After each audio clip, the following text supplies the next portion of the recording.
La bière artisanale est devenue tiède dans ma main, je l'ai remarqué de la même manière que je remarque tout, en cataloguant chaque détail pendant que la réception estivale de la famille Lefebvre se déroule autour de moi sur la terrasse de leur domaine à Saint-Cloud.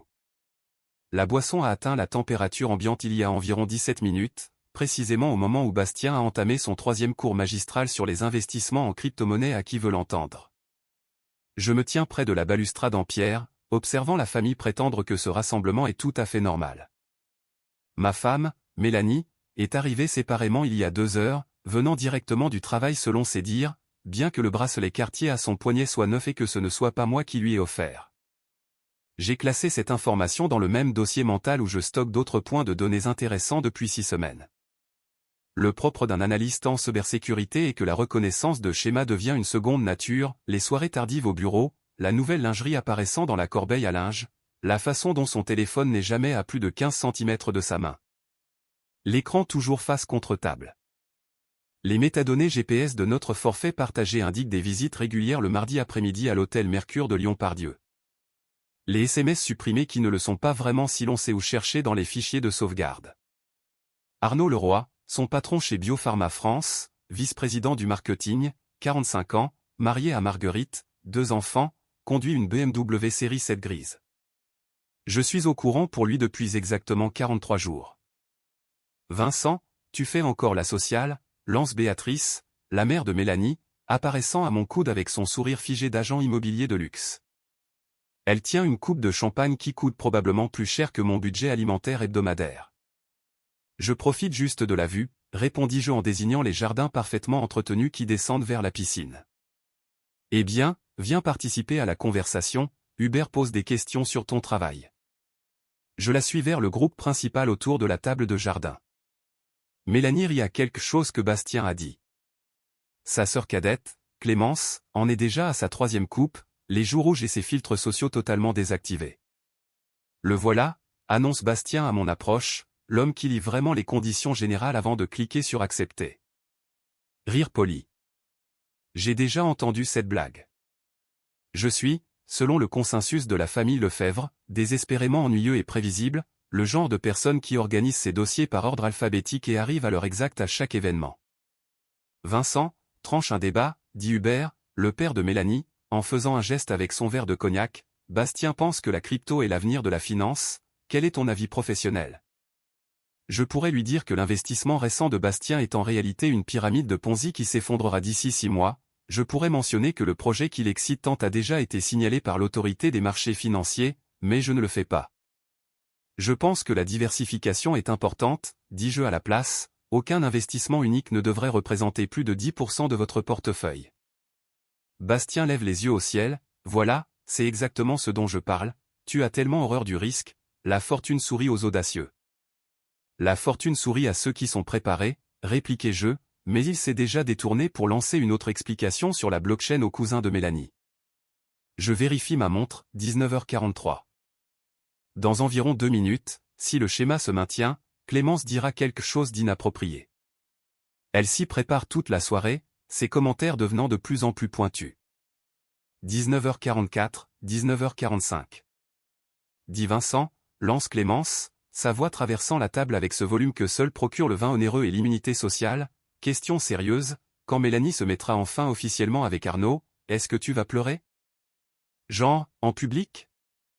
La terrasse devient silencieuse. Je compte 2,8 secondes de calme absolu avant que la réaction ne frappe. Puis les rires éclatent. Bastien se plie en deux. Béatrice frappe dans ses mains. Hubert ricane dans son verre. Les cousins échangent des regards ravis. La grand-mère de Mélanie a l'air confuse, mais elle est à moitié sourde, alors elle a peut-être raté l'essentiel. Mélanie ne me défend pas.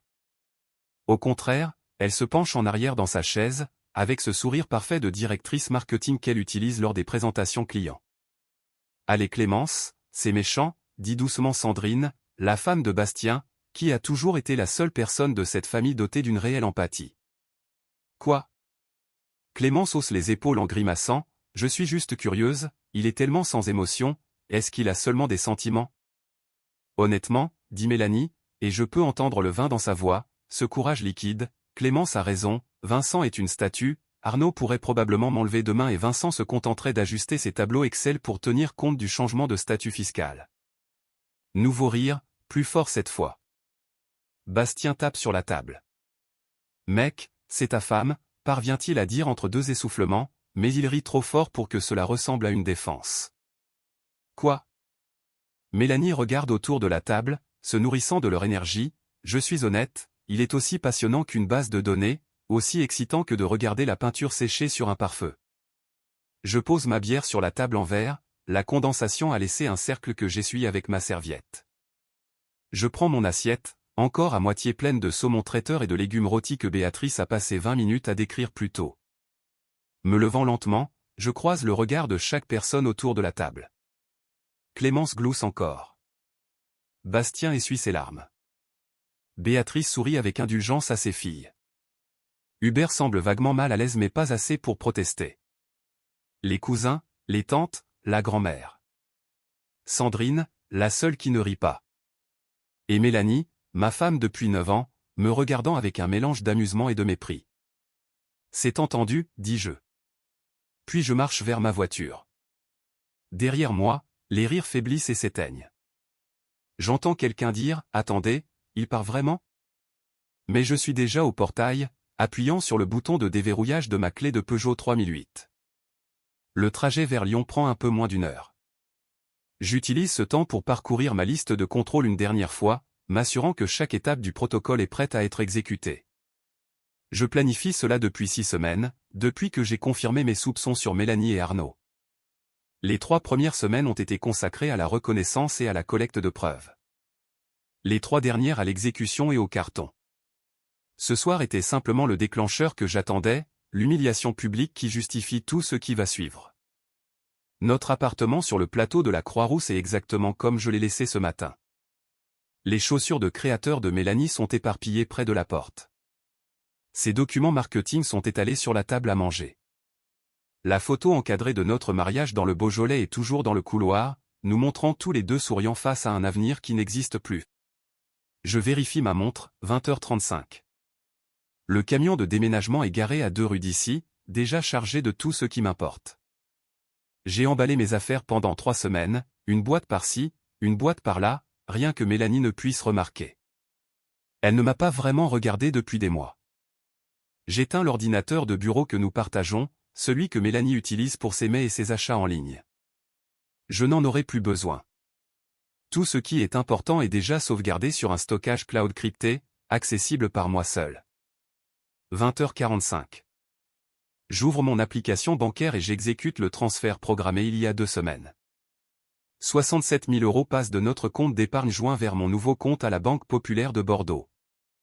C'est exactement le montant que j'ai contribué pendant 9 ans de mariage, pas 1 euro de plus, tout est parfaitement légal. 20h50. J'appelle notre opérateur téléphonique et je me retire du compte familial.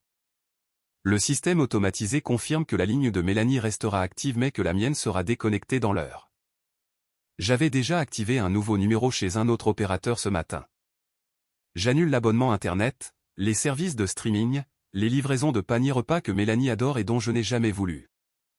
21h. Je me connecte au portail du propriétaire et je soumets mon préavis de départ, retirant mon nom du bail. J'avais appelé Madame Martin il y a 3 semaines pour lui expliquer la situation. Elle s'était montrée compréhensive et avait accepté de ne rien mentionner à Mélanie avant mon départ. L'enveloppe Kraft est posée sur le comptoir de la cuisine, positionnée exactement au centre pour que Mélanie ne puisse pas la rater. À l'intérieur, la demande de divorce déjà déposée au tribunal, le tableau Excel de répartition des actifs montrant ma réclamation légale sur les fonds retirés, le dossier de preuve avec des photos horodatées d'elle et Arnaud dans 3 hôtels différents. Les relevés de cartes de crédit soulignant ses achats chez Tiffany et les cadeaux que je n'ai jamais reçus, les SMS récupérés où elle dit à Arnaud que je ne suspecterai jamais rien parce que je suis trop aveugle pour remarquer quoi que ce soit. La note finale, imprimée sur papier blanc ordinaire, conformément à ta suggestion, j'ai ajusté mes tableaux Excel, notre mariage est désormais classé sous compte clôturé, aucune communication supplémentaire n'est nécessaire. 21h30. Je charge les derniers objets personnels dans ma voiture, ordinateur, vêtements, la collection de vinyles vintage commencée à la fac, les photos de mes parents décédés avant ma rencontre avec Mélanie. Tout le reste peut rester. Je n'ai pas besoin de grand-chose. Je dépose les clés de l'appartement dans la boîte aux lettres de l'immeuble avec un petit cliquetis métallique qui sonne comme une fin définitive. 21h45. Je sors le nouveau téléphone activé ce matin et j'envoie un seul message à Antoine, mon meilleur ami depuis l'université et la seule personne qui possède ce numéro, fantôme.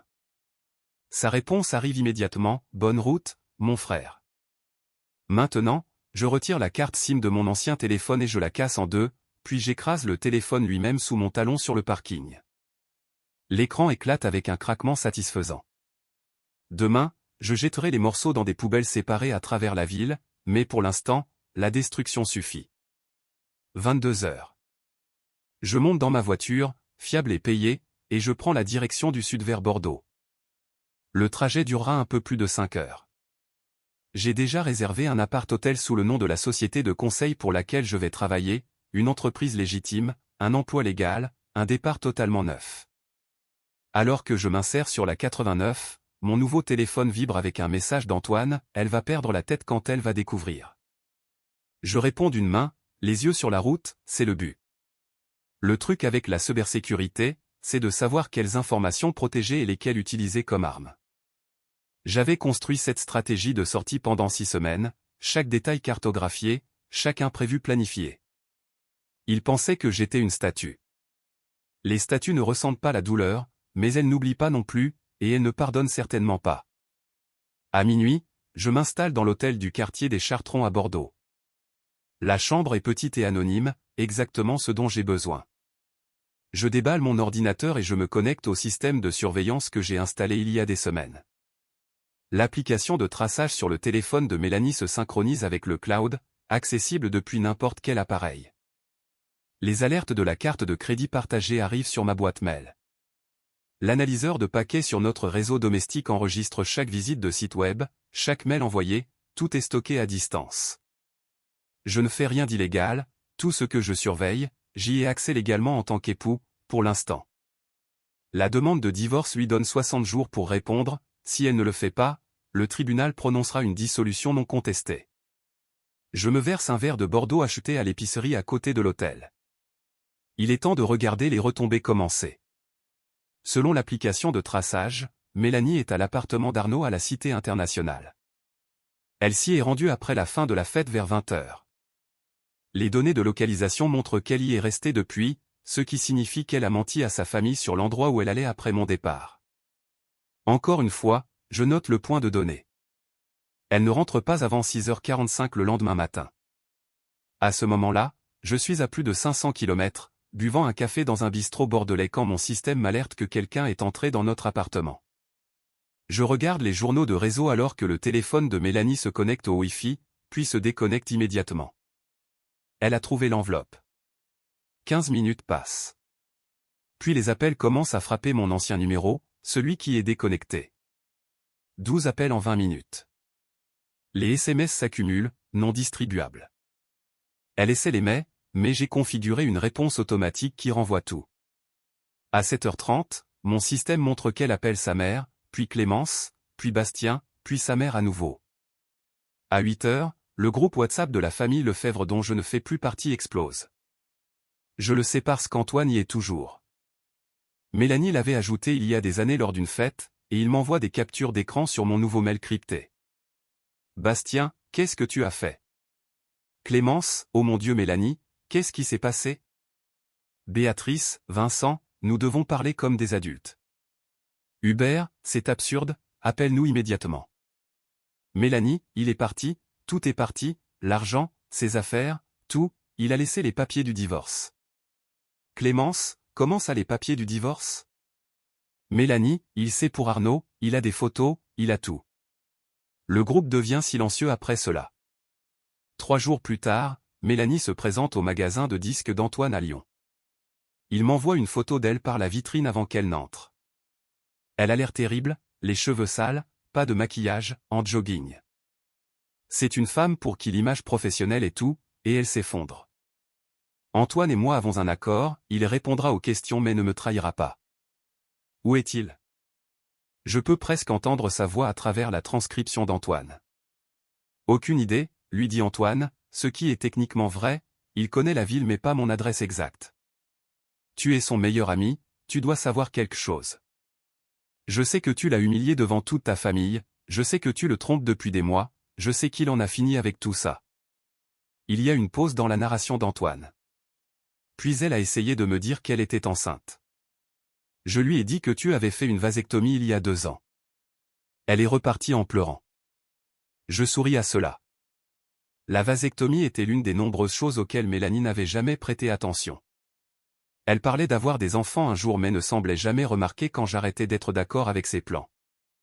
Avant de poursuivre, j'ai une petite demande, abonnez-vous, laissez un j'aime et un commentaire pour soutenir cette chaîne. En août, Mélanie a engagé un détective privé. Antoine me le dit lors de notre appel mensuel. Le détective passe 3 semaines à essayer de me trouver et ne trouve rien.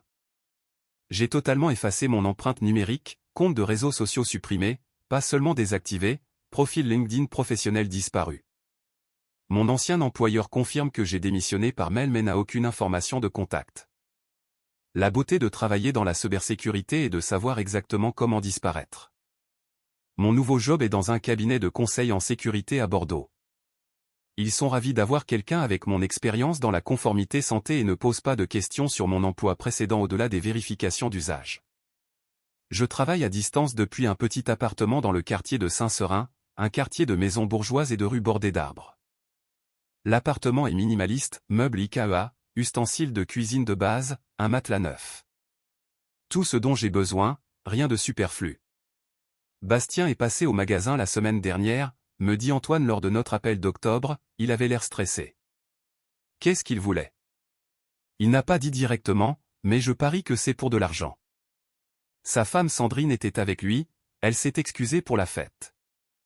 Sandrine a toujours eu plus de bon sens que les autres. Mélanie a emménagé avec Arnaud, continue Antoine, enfin, il paie un appartement dans le quartier de la Confluence, ils essaient de rester discrets mais tu sais comme Lyon est petit. Je sais. Je sais aussi qu'Arnaud est toujours marié à Marguerite et n'a aucune intention de la quitter. J'ai surveillé ses cartes de crédit, celle où Mélanie est utilisatrice autorisée. Ils paient leur dîner en espèces maintenant pour cacher les traces, mais les retraits d'espèces aux distributeurs créent leur propre schéma.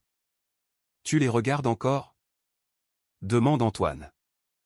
Je suis un analyste de données, Antoine, je regarde tout. Décembre apporte les premières fêtes de fin d'année sans moi. Antoine m'envoie une photo d'Instagram que Clémence a postée puis rapidement supprimée, le dîner de Noël des Lefebvre avec une chaise vide à table. Mélanie n'est pas sur la photo. Elle a dit à sa famille qu'elle avait une conférence de travail, mais les métadonnées montrent qu'elle est en fait dans un hôtel à Annecy avec Arnaud. Bastien boit beaucoup sur la photo, ses yeux sont rouges. Sandrine a l'air misérable. Clémence et son fiancé sont assis de manière rigide, visiblement mal à l'aise. Antoine m'appelle ce soir-là, Sandrine a dit quelque chose d'intéressant au magasin aujourd'hui. Quoi donc? Elle a dit que peut-être ils auraient dû mieux te traiter. Bastien a pété un câble, criant que tu avais abandonné ta femme pour une blague. Sandrine lui a répondu que c'était peut-être Mélanie qui avait abandonné le mariage la première. Comment ça a été pris? Bastien est sorti en trombe, Sandrine est restée et a acheté un disque de Miles Davis, elle a dit qu'elle avait besoin de calme. En février, l'investissement en crypto-monnaie de Bastien s'est complètement effondré. Antoine la prend par les potins du quartier, 150 000 € évaporés. Cela inclut les 28 000 € que je lui avais prêtés 2 ans plus tôt, de l'argent qu'il avait juré de rembourser sous 18 mois. Il se présente au magasin d'Antoine un mardi après-midi, désespéré. « Je dois joindre Vincent, dit-il. »« Je ne peux pas t'aider, répond Antoine. C'est une urgence financière, le prêt qu'il m'a fait. »« Comment tu es au courant ?» Vincent me raconte des choses, qu'est-ce qui est arrivé à ton investissement sur ? Le visage de Bastien se décompose, c'était une arnaque, j'ai besoin de cet argent, je dois rembourser mon prêt immobilier ou on perd la maison. Antoine m'envoie une photo de la carte de visite que Bastien a laissée, au dos, d'une écriture désespérée, « Vincent, s'il te plaît, j'ai eu tort, j'ai besoin de ton aide, appelle-moi. » Je réponds à Antoine, « Moi 8, pas encore. » Avril apporte la panique du mariage de Clémence. La cérémonie est prévue pour mi-juin dans un domaine près d'Amboise, une affaire élégante avec 150 invités. Tout le cercle social de la bourgeoisie lyonnaise sera présent, ce qui signifie que tout le monde posera des questions sur moi. Clémence essaie de me joindre par mail, le message revient non distribué. Elle se présente au magasin d'Antoine un samedi après-midi, les larmes aux yeux. « S'il te plaît, supplie-t-elle, je dois m'excuser. »« Tu as déjà essayé, » dit Antoine sans méchanceté, le mail a rebondi. « Tu peux lui dire que je suis désolé ? Que j'étais ivre et stupide et jalouse ? » Jalouse de quoi ? De la stabilité de sa vie, de sa sécurité. J'étais fiancé à un gars qui me trompait, et il y avait Vincent, stable et fiable, et Mélanie le traitait comme de la merde, et je le détestais de ne pas se défendre. Antoine m'envoie la transcription. Je la lis 2 fois. « Est-ce qu'il va bien ? » demande Clémence, « Est-ce qu'il est seulement vivant ? » Il va bien, mieux que bien. Tu lui parleras du mariage ? Je lui dirai. Quand Antoine m'appelle ce soir-là, je suis dans mon appartement bordelais, travaillant sur un audit de sécurité pour un groupe hospitalier. Clémence est passée, dit-il, elle pleurait vraiment, elle s'excusait sincèrement. Notez. Elle t'a invité au mariage le 15 juin. Je sais, j'ai surveillé l'organisation, cérémonie au domaine à 17 h, réception jusqu'à 4 h. Pause. Évidemment que tu savais, tu y vas ? Ça dépend de l'évolution des 6 prochaines semaines. Car en mai, tout converge magnifiquement. Arnaud demande le divorce à Marguerite le 3 mai, elle est totalement prise au dépourvu, 16 ans de mariage, 2 ados, et il prétend qu'ils se sont éloignés. Il emménage dans un appartement de luxe à Lyon. Mélanie pense qu'elle a gagné, je le vois dans ses dépenses, dîner cher, nouveaux vêtements, à compte sur la location de meubles pour l'appartement d'Arnaud. Mais Marguerite est plus maligne qu'Arnaud ne l'imaginait. Elle trouve les relevés de cartes de crédit qu'il pensait avoir cachés, elle voit les schémas des frais d'hôtel, des factures de restaurant pour 2, des achats de bijoux, elle reconnaît les dates, toutes pendant ses supposés voyages d'affaires. Elle engage un expert comptable spécialisé et c'est là que ça devient intéressant, l'expert découvre qu'Arnaud a utilisé ses notes de frais chez Biopharma pour financer sa liaison. 47 000 € en 18 mois, inscription à des conférences qui étaient en fait des chambres d'hôtel, dîners clients qui étaient des escapades romantiques, trajet Uber de l'appartement de Mélanie à son bureau, le tout déclaré en frais professionnels. Marguerite ne va pas voir Arnaud, elle va directement au RH avec un dossier de 300 pages. Arnaud est suspendu le 22 mai. Le 30 mai, la direction a découvert d'autres irrégularités, coûts de conférences gonflés, paiement à des fournisseurs fantômes, une comptabilité créative qui passe du douteux au criminel.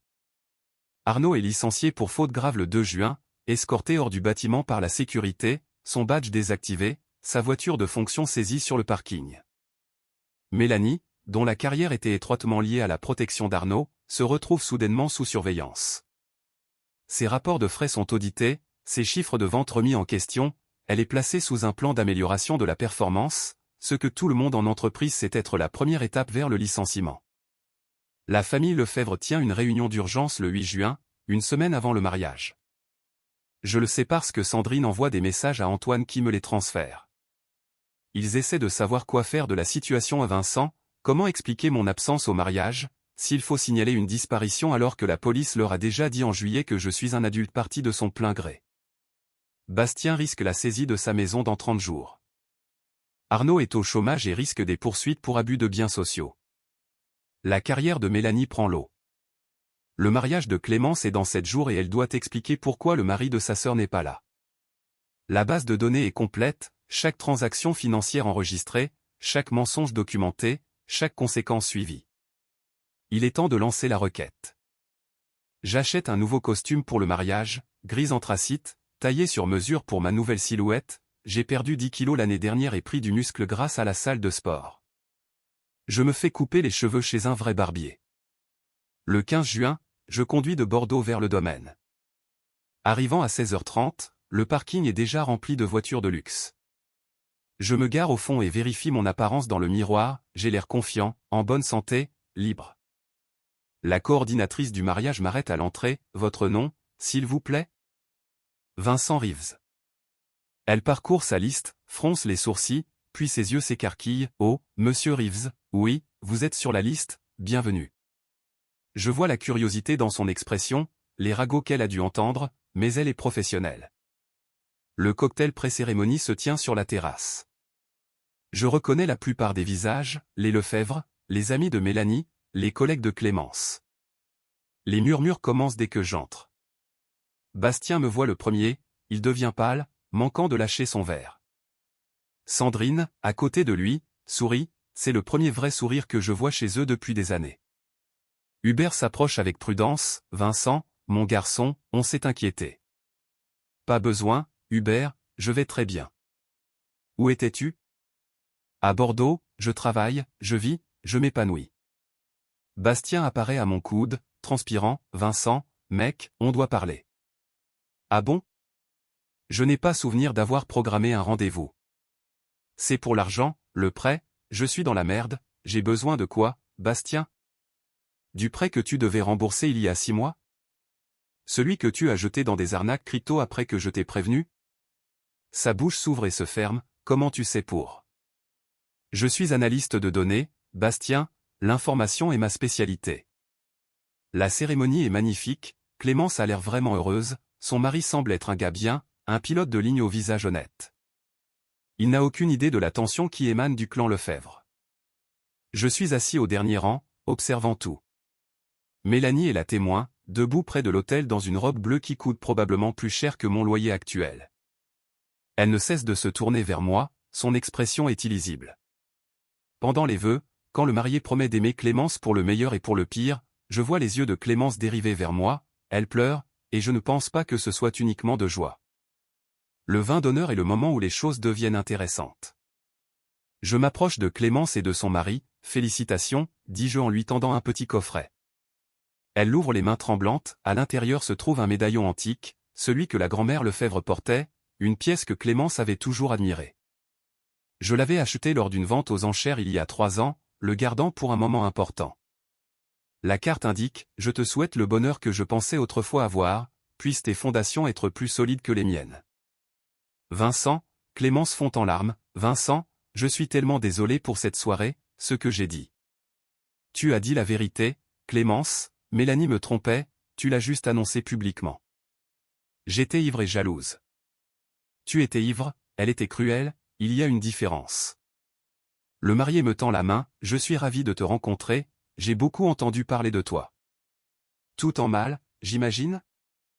Il sourit, en fait, Sandrine parle très bien de toi, c'est la seule de la famille en qui Clémence a confiance. Sandrine a bon jugement, félicitations pour votre mariage, protégez-le.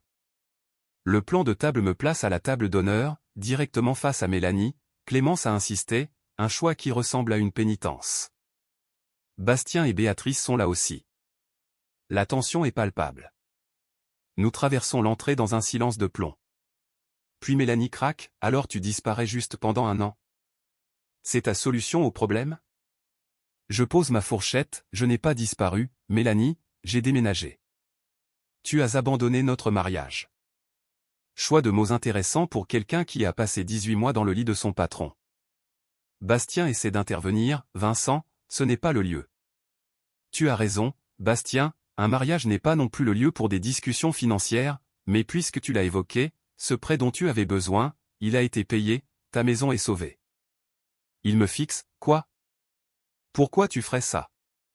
Parce que Sandrine et tes enfants ne méritent pas de perdre leur toit à cause de tes erreurs. Le paiement est conditionnel, reprends tes finances en main comme un adulte ou j'exigerai le remboursement intégral sous 30 jours avec intérêt. Sandrine serre ma main, merci Vincent. Béatrice retrouve sa voix, Vincent, nous sommes toujours une famille, on peut arranger ça. Béatrice, tu as applaudi quand ta fille m'a traité de statue au lit, tu as ri. Quelle dynamique familiale suis-je censé arranger? Elle n'a pas de réponse. Mélanie tente une autre approche, Vincent, on peut parler en privé? On peut parler ici même, je n'ai rien à cacher, et toi? C'est ridicule, tu fais une scène au mariage de Clémence. Je suis assis tranquillement, c'est toi qui crée le drame. Je sors ma tablette, celle que j'ai apportée spécifiquement pour ce moment, puisque nous sommes en famille, laissez-moi partager quelques données collectées cette année. Je projette l'écran pour que tout le monde puisse voir un tableau intitulé L'économie de la famille Lefebvre, étude de cas. La première colonne détaille la chute financière de Bastien, perte totale de 293 000 €, statut actuel, saisie évitée par mon paiement, note en bas, la banque d'investissement devrait impliquer moins de jeux de hasard. Bastien devient violet, comment tu as tout ça? Registre public, dossier de justice, tu es étonnamment facile à tracer. La deuxième colonne montre la trajectoire de Mélanie chez Biopharma, évaluation en chute libre, statut actuel, plan de licenciement imminent, irrégularité de note de frais, 12 000 € de frais clients gonflés. Mélanie pâlit, tu as piraté mes fichiers? J'ai déposé une demande d'accès aux documents administratifs auprès de l'Ordre des pharmaciens concernant les pratiques marketing, tout est public, tu serais surprise de ce qui est légalement disponible. La troisième colonne est pour Arnaud Leroy, licenciement en mai, détournement de fonds en cours, divorce demandé par sa femme, pension alimentaire de 6 000 € par mois, emploi actuel, aucun. Arnaud a dit que les charges étaient abandonnées, murmure Mélanie. Arnaud a menti, le procureur enquête, Marguerite a trouvé assez de preuves pour un renvoi au pénal. La quatrième colonne est la mienne, nouvelle carrière de consultant senior, augmentation de salaire de 47%, résidence à Bordeaux, statut relationnel, en couple, santé mentale, nettement améliorée, statut légal, divorce finalisé en février 2025. Le verre de vin de Mélanie glisse de sa main, quoi? Quand? Tu n'as jamais répondu à la demande, je suis parti en juin dernier, après 8 mois de non-réponse, le divorce a été prononcé par défaut, tu es célibataire depuis février, tu ne l'as même pas remarqué. La table est devenue silencieuse, les autres invités commencent à regarder. La voix de Béatrice tremble, Vincent, pourquoi tu fais ça? Parce qu'il y a un an, j'étais assis à une table pendant que votre famille se moquait de moi, m'humiliait, riait de moi, et j'ai réalisé quelque chose d'important. Hubert se penche, quoi donc? Que j'étais le seul à cette table avec un réel respect de soi. Je me lève, finissant mon vin, Clémence, félicitations encore, c'était une belle cérémonie. Je me tourne vers Mélanie, Arnaud est ruiné et au chômage, tu vas être licencié, ta liaison a détruit 2 mariages et plusieurs carrières, ça en valait la peine? Elle pleure maintenant, je l'aimais. Non, tu aimais ce qu'il représentait, le statut, l'excitation, l'évasion d'un mari ennuyeux. Mais voici ce que tu n'as pas compris, ennuyeux est un autre mot pour stable, prévisible est un autre mot pour fiable, et une statue ne s'effondre pas quand la tempête frappe. Je ramasse mes affaires, Clémence, j'espère que ta fondation sera plus solide. Je marche vers la sortie. La voix de Bastien m'arrête, Vincent, attends, merci pour la maison. Remercie Sandrine, elle méritait mieux que de te voir détruire ta famille par avidité. Sandrine se lève, Vincent, on te reverra? Probablement pas, j'ai clôturé cette base de données, il est temps de construire de nouvelles structures.